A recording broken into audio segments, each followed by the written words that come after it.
Let me just first start with how I am not any representative of any school or institution. I'm pretty much an entrepreneur representing my own business, my own team. So if you guys have specific questions about school application, this is actually not my topic today. I'm going to talk about, in general, studying abroad.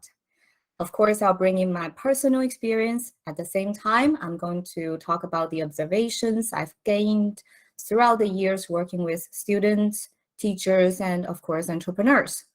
So the agenda today for me is to, first of all, give you a self-introduction, tell you about my background and why I'm here today talking about studying abroad. Next one is I want to keep it really real. What do I mean by keeping it real? A lot of presenters before talked about all the benefits of studying abroad, and no doubt about it, it's absolutely amazing and you should do it if you have a chance. I also want to mention the challenges of studying abroad, which is something that people do not talk enough about. And I want you to know. Next one, for all the challenges that we're facing, there is a solution. So I'll give you my version of my solution, and you can take it and use it. Last one, if we have time, I know we're very short on time, but if we have time, you can ask me questions about Canada because that's where I am. So with that, let's start. First of all, my name is Melody. I am an English teacher, I'm a life coach, I'm a world traveler, and I'm an entrepreneur. I will explain a little bit about all of these, but I want to say before I start, I want to somehow make this a little bit more interactive. I don't know how possible it is because we have so many people here today, but if you have any questions, please ask anytime, just unmute yourself. I am a pretty casual person, as you can see, and I'm pretty straightforward as well, so don't feel like this question is going to offend her or something like that. Don't worry about that. Anytime you have a question, let me know. And I also want to focus a little bit more on storytelling instead of, explaining theories, because I believe that human beings are bound by stories. So I'm going to focus a little bit more on storytelling. And yeah. So before that, I told you guys that I'm an English teacher. And I'm a life coach. I have a company called GrowWithMelody. This is our website, GrowWithMelody.com. I pretty much combine English teaching and life coaching together. This is something, for example, immigration-related topics, personal growth-related topics. Of course, I teach English, foundations as well, speaking, reading, all that kind of stuff. So this is some specialty that we focus on. And to go back, my background. I actually graduated from Wuhan University in China. Unfortunately, the city is now infamous thanks to the pandemic. I studied English language and literature when I was in my bachelor's degree. And then I moved on to study Masters of Management in the University of British Columbia in beautiful Vancouver, Canada. This is my cohort. So after my business degree, I also decided to, one studying abroad experience is not enough. So I'm gonna do another one. I went to Europe. I studied in Copenhagen Business School in Denmark. Beautiful place, you guys should visit. And the best out of this is that I met my husband and we got married 3 times, thankfully, to the same person. First time we got married in Canada, and second time in Wuhan, my hometown. And then the third time in India, because my husband is actually from India. So after 3 weddings, we started to work in Canada. I became, a typical corporate employee.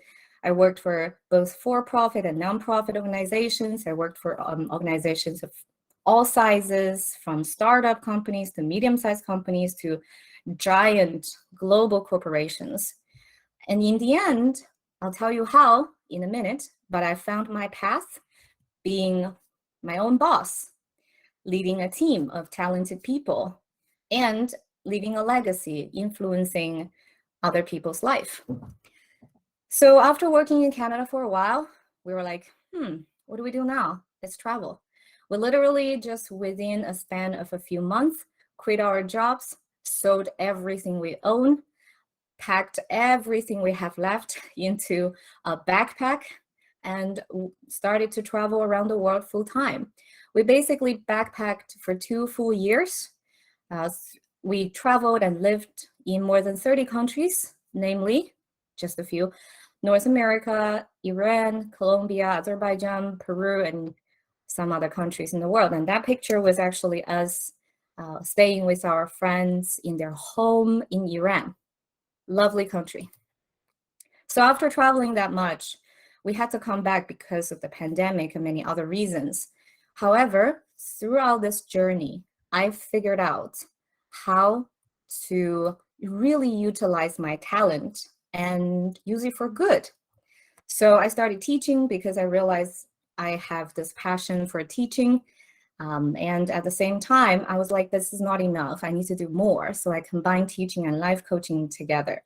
So right now, I've personally taught and coached more than 300 students and teachers. And I am leading a team of 13 professional teachers. They're not all on this poster, but we are from all over the world. We pretty much cover 10 languages and all kinds of subjects. Languages include English, German, Greek, Spanish, French, Korean, Japanese, Italian, Russian, and Chinese. And subjects can be things like, of course, linguistics, but also life coaching, music, arts, history, politics, psychology, fitness, and you name it. And of course, I have a team of brilliant teaching assistants who are supporting the entire team. So what do we do? For example, we help people get into their ideal school programs, get approved for scholarships, help them win competitions, help them land on their dream jobs, negotiate salaries, find their life's purpose, build confidence, and even find true love. I'm not kidding. So we also work with immigration consultants because a lot of people are learning English because they want to study abroad or work abroad or maybe immigrant directly. So we help them to connect to immigration consultants and make this process a little bit easier. A lot of people will ask me, how did you do that? And by the way, if you guys are interested in what we do, please contact us. A lot of people ask me, how did you do that? I would say it's easy. If I can do it, you can do it too. And it actually just happened to me. This is how I got started before everything. I saw somebody else achieving their dreams, living a wonderful life. And I thought if they could do it, maybe, just maybe, I could do it too. So I've ever since then, I started living life on my own terms. And I'm not just talking about, everybody should travel around the world. It doesn't have to be like that. Whatever you want to do, whatever you set your mind and heart to do, you can achieve it. Okay, so that's a little bit about me. If you have any questions, please let me know. And June, please help as well. If there's some question in the chat box, you let me know. So I have a question for everyone here, maybe just a real quick discussion here. Like I said, I want to make it interactive. I believe that everything we do should start with why. Okay, and what do I mean by that? I can show you a graph. If you have never seen it, that's okay, I will explain. Basically, everything we do can be divided into 3 layers. I believe we should start with why, and then you figure out how, and then you think about the necessary steps, the detailed plan. But unfortunately in life, many people take an outside-in approach. This is what it looks like. Oh, I want to learn English. Okay, the first questions they ask me always are things like, which teachers should I sign up with? What programs should I follow? What books should I buy? What dictionary should I use? And then they ask me, how do I do it? Oh, how often do I take lessons? How much time I should spend every day? How do I memorize vocabularies? And then most of them never really think about why exactly they're doing what they're doing. I will ask my students, why do you want to learn English? The answer could be, I want to pass an IELTS exam. Okay, good. Why do you want to learn IELTS? Well, because I have to, apply for universities. Why do you want to apply for such and such universities? Because, I want to study abroad. Now, there is the real question. Why do you want to study abroad? I'm not going to judge. I just want honest opinions. Let's take an inside and out approach. I never worry about the last question. What do I do? Because I always say, if you have the motivation strong enough, you will always find a way. This is in traditional saying, where there is a will, there is a way, right? In Chinese, 有志者事竟成. So you got to know your why. I don't worry about what. If you want to study IELTS, if you want to learn business English, I can teach you, I really say this, I can teach you children's books and you can still learn IELTS and business English.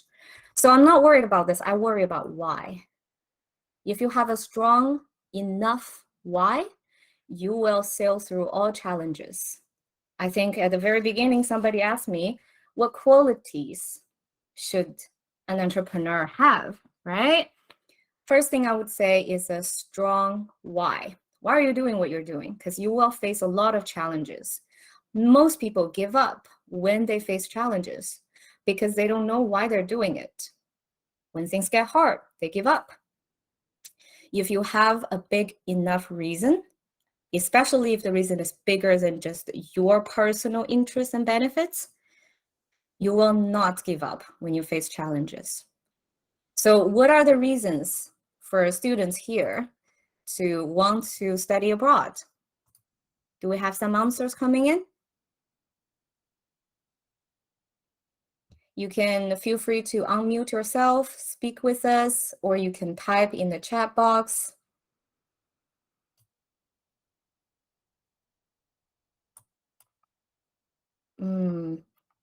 June, do you see any messages?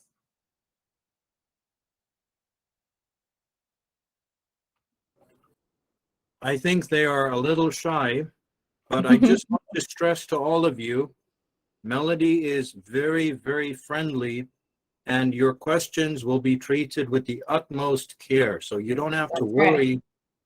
You don't have to stress. I don't bite. I'm not a monster. I hope you realize that by now. Maybe to throw some ideas out there, some students might say, I want to study abroad because my parents told me so. My parents wanted me to study abroad, okay? And some people might say, I want to study abroad because, I love, I don't know, a particular subject. I love, let's say, law. I love medical fields, and maybe I love arts. I have a lot of students who come to Canada to learn filmmaking, because the film industry in North America is pretty good. So they're like, I love it. I want to learn this. All these are good reasons. And actually, there's no bad reasons. I'm just asking in general, what might be your reasons? I see one, school and resources. Nice. You think maybe universities abroad have better resources? Okay. To find true love, create good business. Awesome. See, you never know. People give you surprising answers. And I'll tell you, just like me, from personal experience, I found the love of my life through studying abroad. It happens. Actually, the proportion is pretty big. I remember reading a statistics. Something like 20% of people, don't quote me, I can't really remember the exact number, but it's something like if you go abroad, 20% of the people who go abroad find their true love. So whoever answers like that, keep that in mind. Very, very likely. We also have someone who dreams to become a filmmaker. Awesome. All those are great reasons. Keep them coming. Please keep telling me why you want to study abroad. So coming back to the slides, for me, it was like I didn't have a lot of information. First of all, let's maybe take a look at some of the reasons why you might want to study abroad. Okay, some of the benefits. Oh, someone says to experience the culture differences and to know the world better. There we go. The first and foremost reason. For people who have studied abroad, some of the positive impacts they report back to researchers, top one, 98% of people who have studied abroad said that they have now a better understanding of their own cultural values and biases. Number two, 97% of people reported that studying abroad served as a catalyst for increased maturity. In another word, they mature much faster compared to if they didn't go abroad. Next one, increased self-confidence. And it influenced their future and following educational experiences. And of course, they learn new skill sets, which influenced their career path. All of those are great reasons why you might want to consider studying abroad. Even if you are not hoping for any of these, I'll tell you, those are all true. All happened to me as well, so you can expect them. For me, though, I never really knew why I wanted to go abroad. So that's why at the beginning I said, I'm not going to judge. Even if you know or don't know, that's okay. Happened to me. I didn't know why I wanted to go abroad, but my motivation was still strong, very, very strong. Here's why. I didn't know what I wanted, but I knew what I didn't want. And sometimes it's a good enough reason. It's a good starting point. I knew that back when I was in China, I was not happy. For some reason, I didn't know at that time. Later on, I realized because there was very limited freedom of expression, and I'm someone who just cannot stop sharing. So if you don't allow me to talk about certain things, I am very depressed. So for me, I was like, this is not for me, gotta do something. If I cannot change my environment, I can change myself. So even without knowing why exactly I wanted to go abroad, I said, this is the choice for me. And I want to tell you, this is also a good reason sometimes for many, many important decisions. Even for now, a lot of people ask me, why do you do this? Why do you do that? And I say, why not? Okay, so that's what I want to say. Moving on. Great to know your reasons of going abroad. And like I promised, I'm going to keep it real. So I'm going to talk about some challenges that no one else might have told you about. And I'm going to speak from the perspective of, first of all, someone who studied abroad and lived abroad. Secondly, an Asian, because this is what I am most familiar with. So as an Asian student studying abroad, some specific challenges we face. First one, critical thinking. I don't know if you guys are familiar with this term. This term has been thrown around for a long, long time everywhere. There are so many reasons why as Asian students we lack in critical thinking. I'm not going to get into the reasons because we don't have time to spend on it. I can talk for an hour about just the reasons why we lack this, but what it looks like. For me, critical thinking is all about starting from how do you source your information? How do you fact check? In other words, how do you decide who to believe? How do you ask the right questions? Sometimes it's not about the answers, it's about asking the right questions. And how do you keep an open mind and avoid what we call confirmation bias? Because we believe in what we already believe.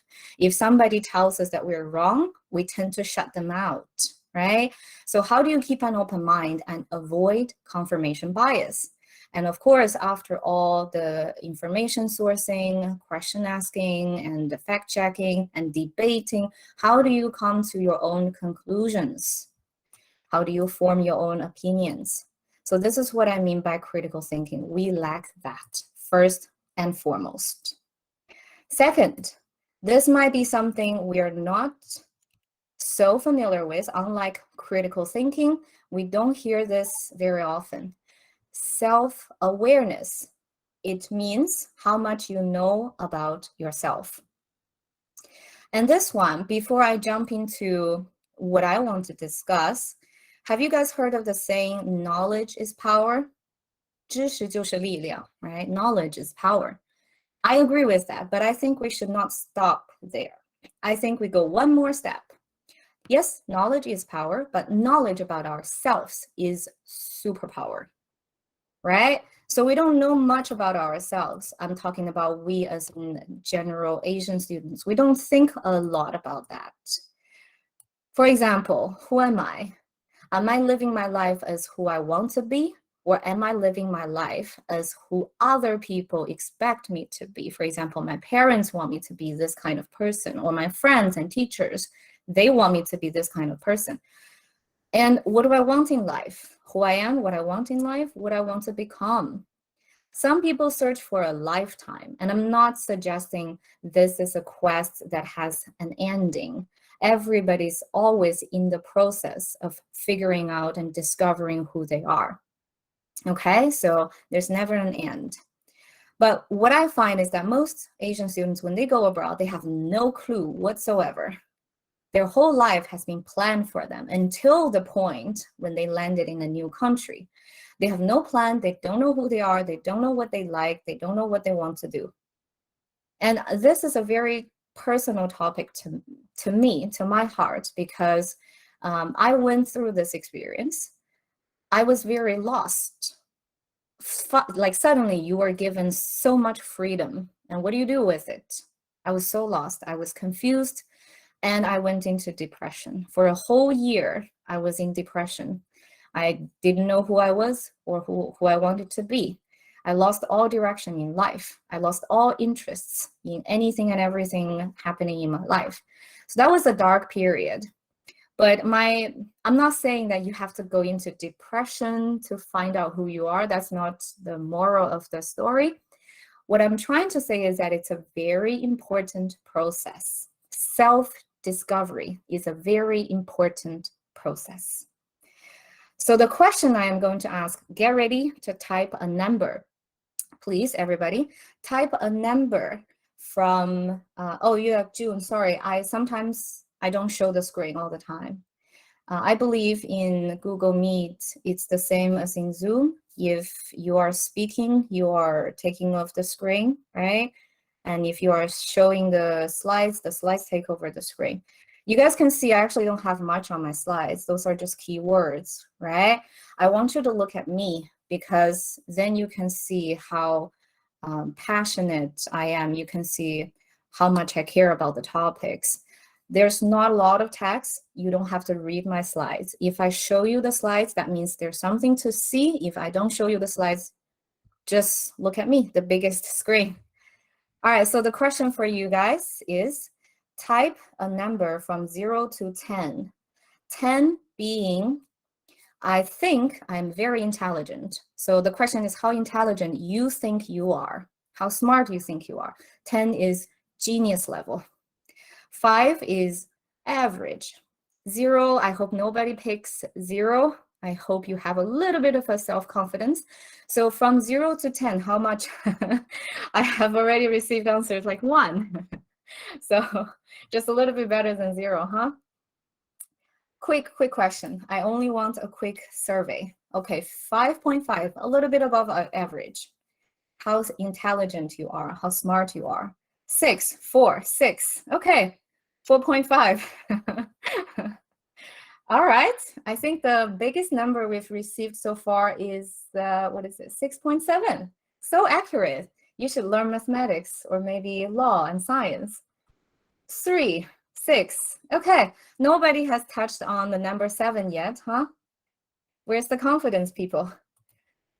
All right, let's take a look. You can keep on giving your answers. We will probably record the lowest and the highest and see an average.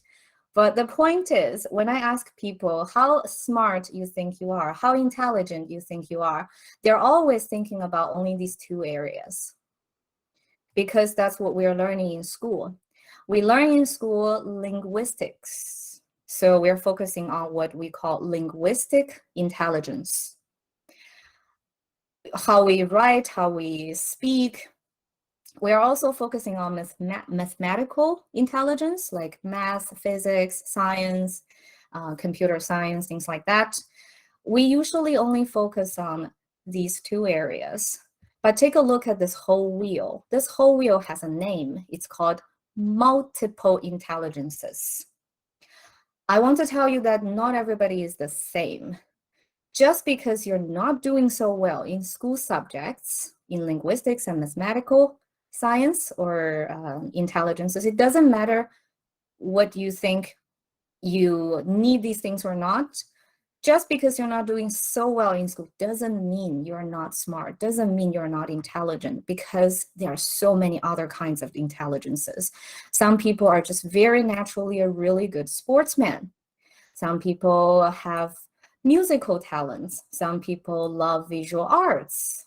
Some people know a lot about psychology. Some people have a very intuitive connection with nature. Some people have this people skills that are really, really hard to train, actually. So you see what I mean now. Schools don't really focus on everything. And I want you to know that whenever you think about yourself being intelligent or not, you should look at the all-rounded spectrum, okay? And we actually have classes and courses on multiple intelligences. We help you discover your hidden talents. We help you discover your hidden passion, because schools typically do not provide that opportunity.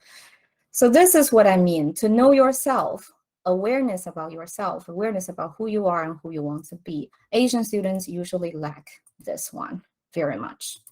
Next one, confidence. This is another one that really hits home for me, because I grew up thinking I'm never going to be good enough, and there are many reasons for it. But I also find that culturally speaking, Asian students lack confidence. And this is what it looks like in school. You might be seeing friends and other people from other cultures coming to the classroom, always raising their hands, asking questions. And you see Asian students very quiet, never ask questions, seldomly answer any questions unless they were, unless they are called upon by the professors. When it comes to public speaking, we always shy away from it. We try to avoid public speaking as much as we can. And in class, we're like never making eye contact with the professor. We're just taking notes so diligently, and we don't question authority. We think everything the professor says is correct, and every instruction we were given were supposed to be, the ultimate instruction.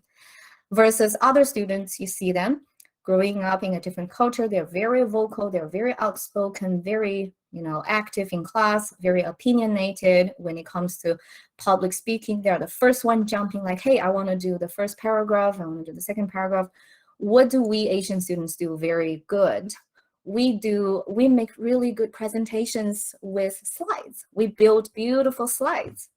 This is real. Every time I join a teamwork, the Asian students are always the one behind the scenes. Instead of standing in front of the stage, they're like, I can make slides. And they make beautiful slides.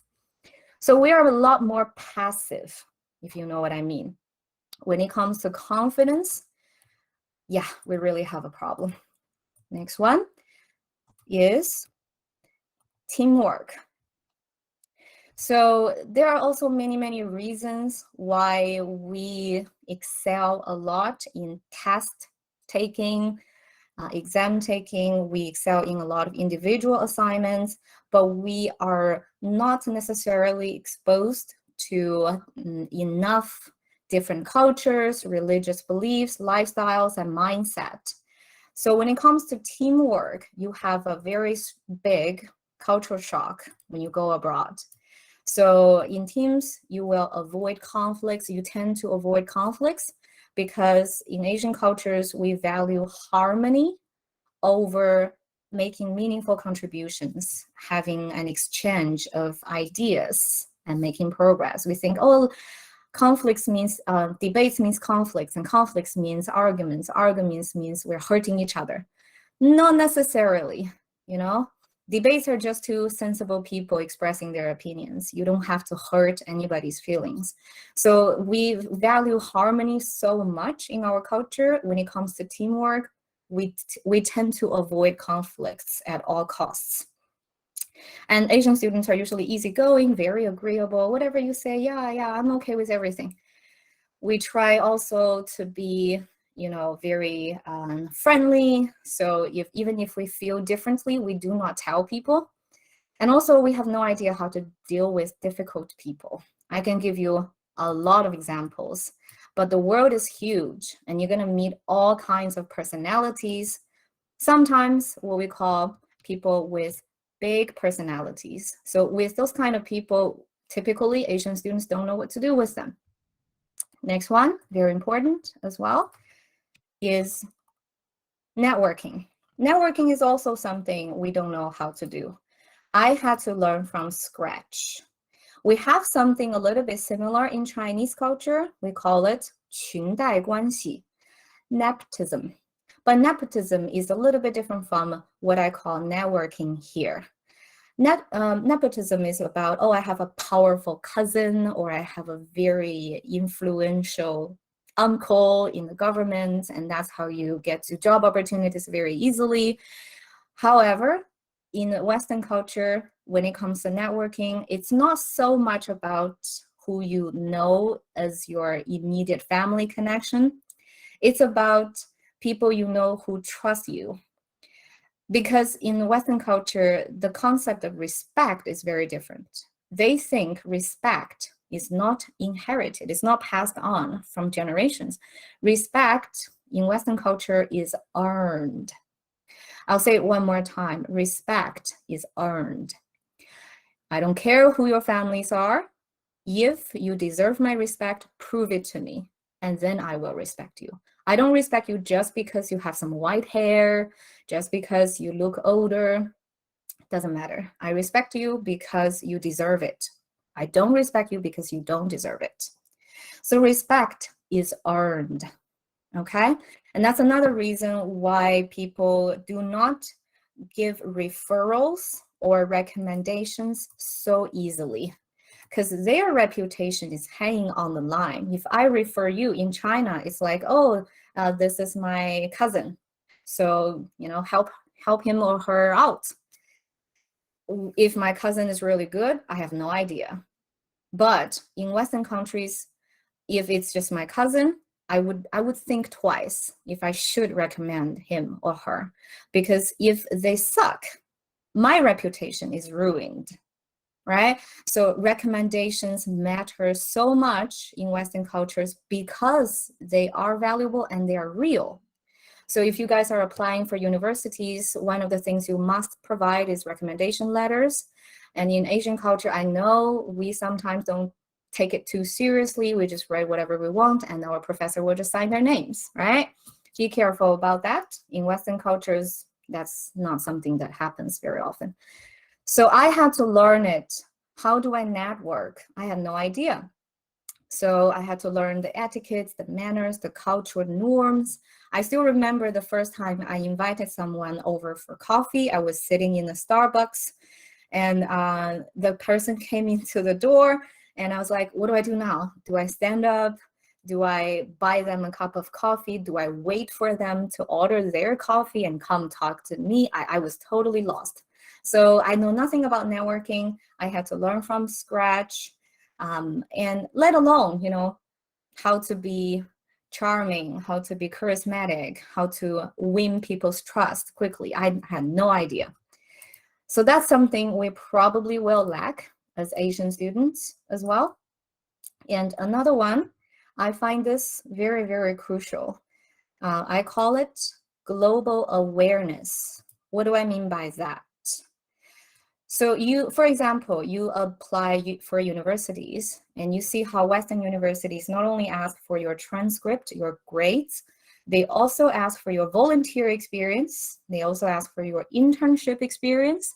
And they somehow, one way or the other, test your awareness. Do you know what's happening around the world? How much do you care? So when they ask you about all these kind of things, they're not just asking it for the reason of, asking for it. It's not just a formality. They actually want to know. For Asian students, however, we typically don't have much global awareness. I wouldn't say that's the case for everybody. I know people who actually read news all day long and have debates with people all the time. So it's not 100%, but of course, everything I've said so far is not 100%, just a typical thing. I'm talking about my observation in general. So global awareness is something we do not have. And it's not our fault, actually. Point blank, we don't have time. In Asian cultures, we know how much time we spend on studies, right?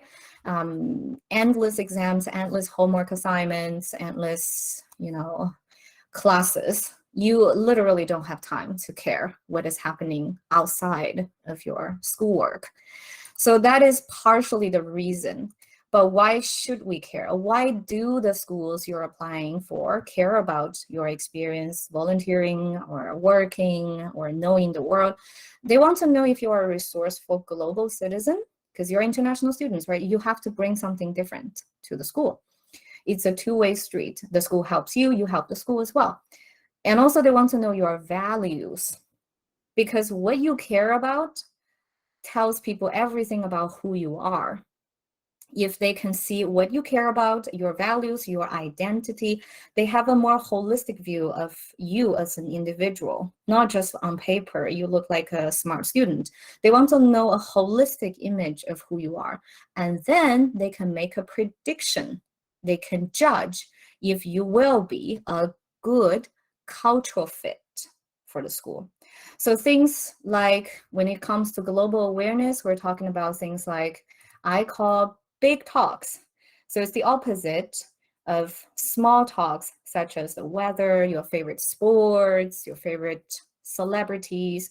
I call the opposite of small talk big talks. And then we're talking about things like the war between Russia and Ukraine, and the refugee situation. And speaking of that, I'm very proud to say that I've been volunteering as a teacher, teaching online to refugees both inside of Ukraine and also refugees from Ukraine who are now living in Canada.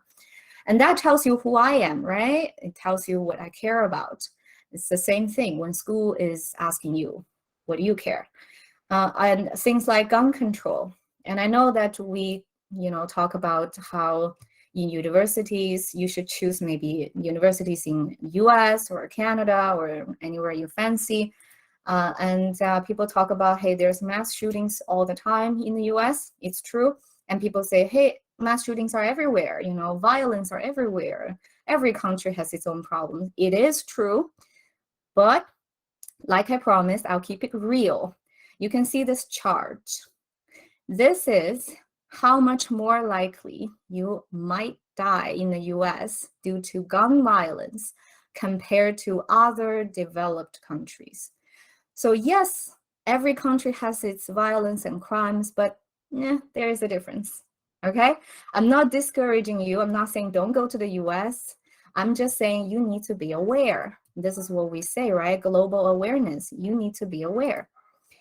And we talk about maybe LGBTQ rights, and kudos to Taiwan. You guys legalized LGBT same-sex marriage in 2019, making Taiwan the first country in Asia to recognize same-sex marriage nationwide. Awesome. And we talk about freedom of expression, like one of the passions of mine. That's one of the reasons I mentioned I left China. So all those things I call global awareness.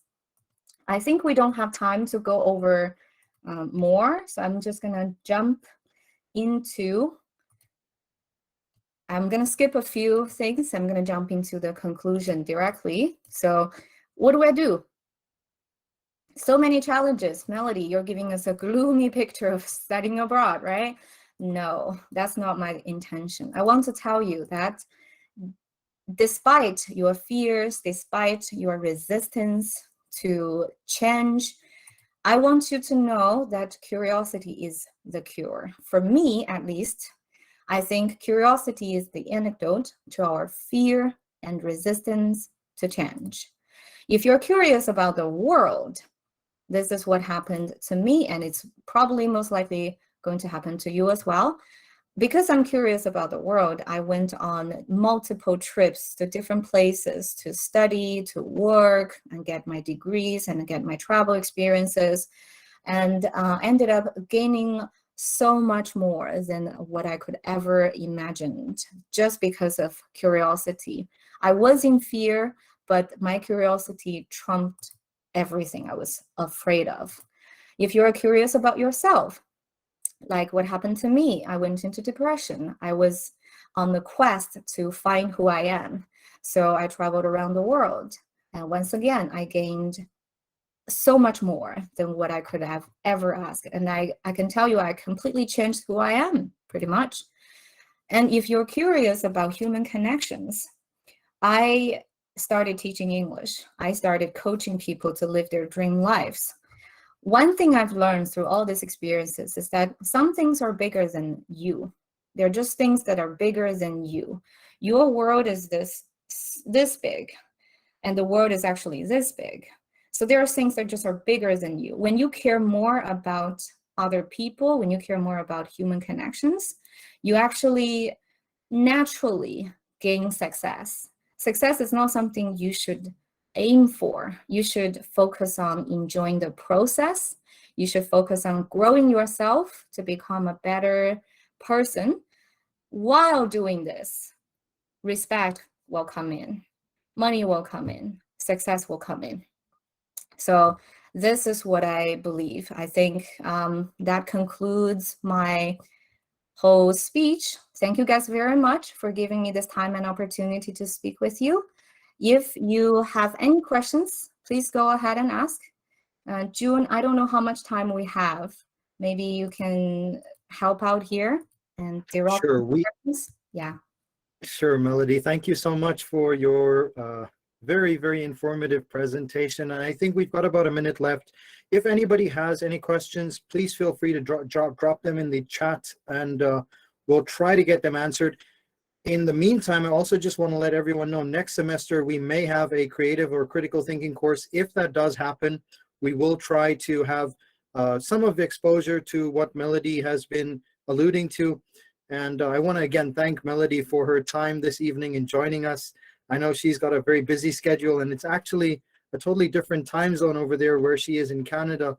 So thank you so much for your participation tonight, Melody. Thank you. It's my honor. The pleasure is all mine. And I hope this has been somehow helpful and inspiring to you. If you guys want to know more about what we do, and if you guys have any comments or feedback, please don't hesitate to contact us. Maybe June, afterwards, you guys can share the contact information with everybody. So is there any question? Not yet, but before you drop off, please just leave a link in the chat. And just in case, if anyone hasn't checked your introduction PPT, they could reach you over there as well. No problem. Thank you for the reminder. And it's really easy to remember, GrowWithMelody.com. That's it. Thank you so much. Thank you, Melody.